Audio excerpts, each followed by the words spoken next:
अनंत प्रतीक्षा ने लिखा है, प्रणाम। इस संसार के बनाए स्टैंडर्ड्स में हम अपने को फिट करने में कहीं अपनी ओरिजिनलिटी खो देते हैं और एक कृत्रिम जीवन जीने लगते हैं। सरलता से दूर, कृपया कुछ कहें।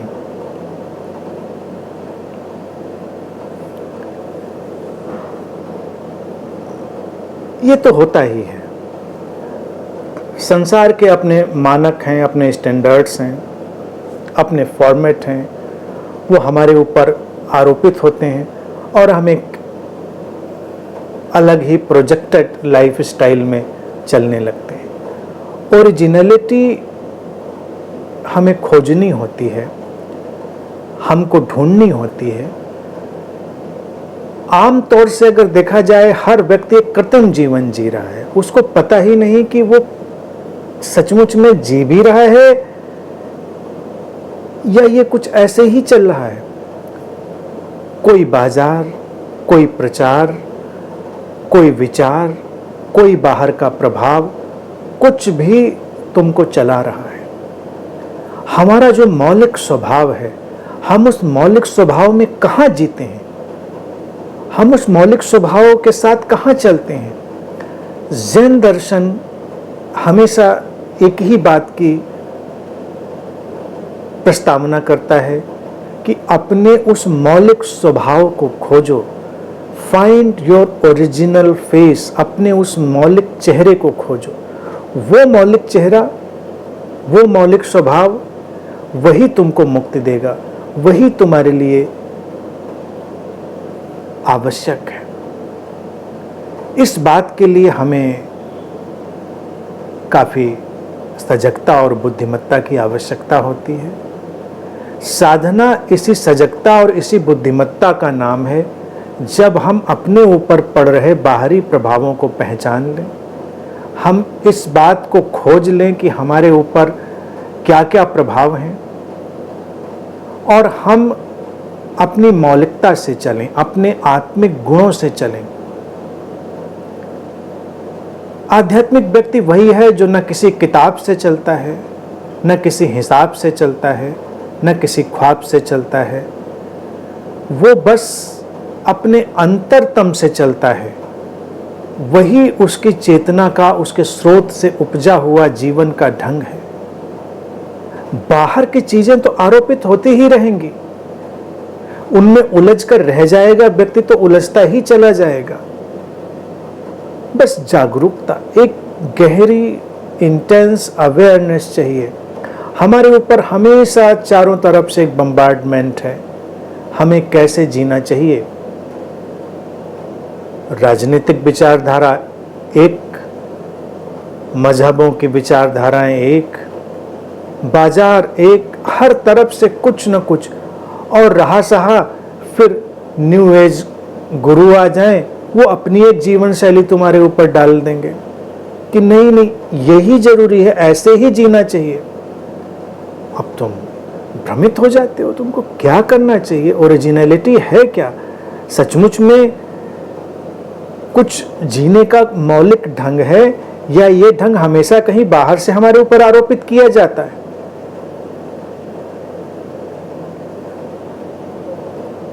एक आध्यात्मिक व्यक्ति मैं उसी को मानता हूं जो इतना प्रज्ञावान हो चुका होता है कि इन बाहरी प्रभावों को पहचानने लगता है।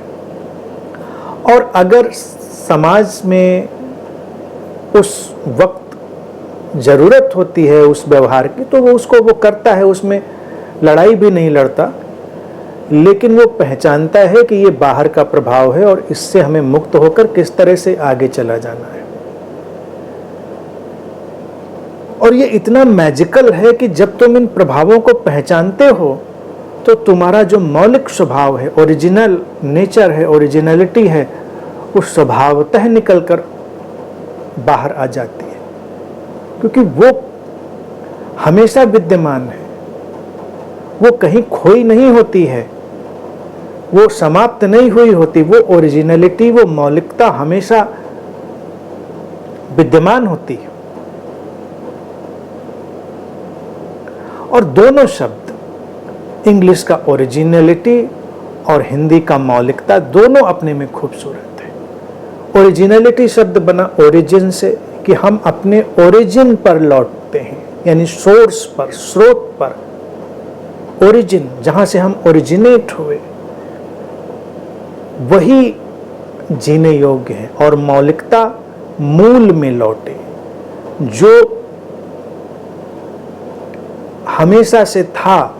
और मूल का अर्थ है जड़ भी होता है हिंदी में, तो अपनी रूट्स की तरफ, अपनी जड़ों में लौटे। हमारी जड़ें कहाँ हैं? हमारे स्रोत में, हमारी चेतना में। तो अपने स्रोत से जीना ही मौलिक जीना है। मौलिकता का कोई अर्थ नहीं है कि कोई कि हम तो मौलिक काम करते हैं। मौलिक काम क्या? कि तुम कोई कविता लिखते हो जो किसी और ने नहीं लिखी तो मौलिक हो गई। तुम कोई चित्र बनाते हो जो किसी और ने नहीं बनाया तो मौलिक हो गया। तुमने कोई ऐसा डिजाइन बनाया जो किसी और ने नहीं बनाया तो मौलिक हो गया। कोई कविता, कोई चित्र, कोई डिजाइन, कोई भी बाहर की रचना मौलिक नहीं होती, क्योंकि वो किसी न किसी विचार, आइडिया, किसी प्रोजेक्शन, इमेज, किसी भी चीज पर आधारित होती है। उसी का परम्यूटेशन, कॉम्बिनेशन, उसी की सिंथेसिस होती है।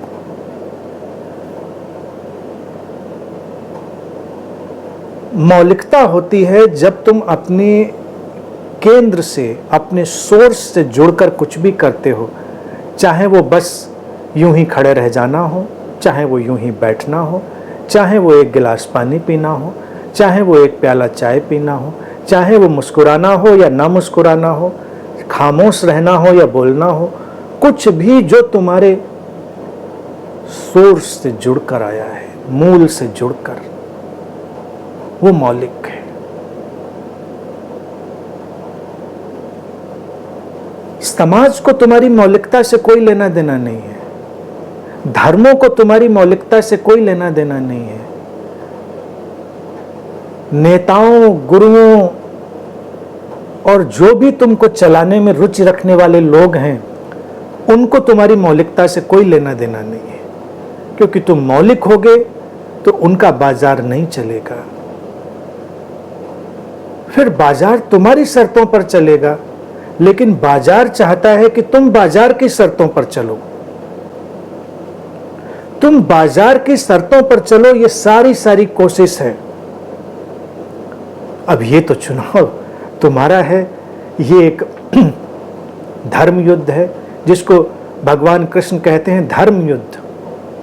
तो धर्म युद्ध ये नहीं है कि अपने अपने धर्म का प्रचार करने के लिए लड़ जाओ, अपने अपने विचार के लिए लड़ जाओ। धर्म युद्ध यही है कि प्रति क्षण हमारी मौलिकता और हमारे ऊपर जो आरोपित किया जा रहा है उसके बीच एक युद्ध चल रहा है, और हमको अपनी मौलिकता में कैसे जीना है, ये हमारा युद्ध है। हम कैसे जागृत होकर, सचेतन होकर उस युद्ध में खड़े रह पाएंगे और इस खेल को जान पाएंगे, वही मौलिक बनाएगा। और बिल्कुल सरल ढंग से समझें, इस खेल को जान लेना कि ये खेल चल रहा है, इस बाजार को जान लेना कि ये बाजार है, चाहे वो बाजार मजहब के नाम पर आए, चाहे वो बाजार किसी प्रोडक्ट के नाम पर आए, चाहे वो बाजार किसी विचारधारा के नाम पर आए। अगर तुम उसे पहचान लेते हो उस खेल को, तो तुम उस खेल से मुक्त हो। तुम चाहो तो उसको खेलो, चाहो तो ना खेलो, लेकिन तुम मुक्त हो। अब तुम अपनी मौलिकता में जी सकते हो।